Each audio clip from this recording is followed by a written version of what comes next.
Once upon a time, a historic wine tasting took place in Paris. It was labeled the Judgment of Paris, as if the French wines were on trial. For this event, on May of 1976, first-class French wines were assembled to compete with American wines in the blind tasting. Against all odds, American wines came out victorious.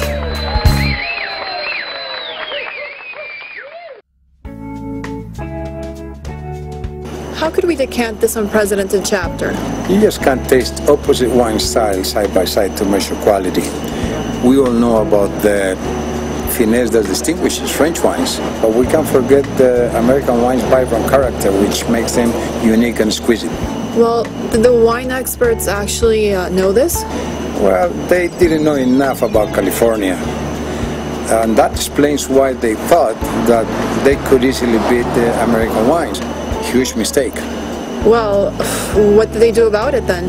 They actually reenacted the same tasting a couple of times without success. The last time was in 2006.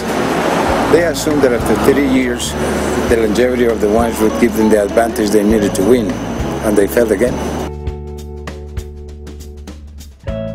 But we know that French wines are extremely earthy, elegant, and complex. Yes, they are, but that can be perceived as unfriendly.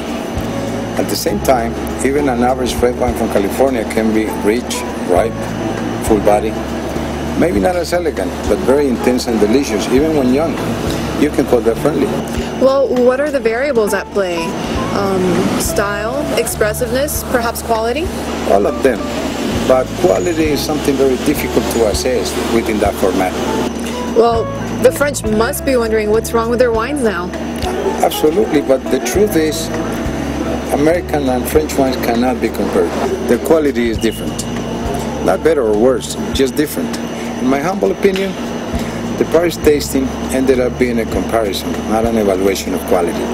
Well, what will you do instead?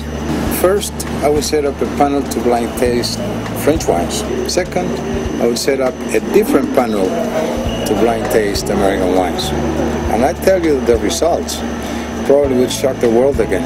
Do you actually prefer French wines? Of course, but I can't stop drinking American wines.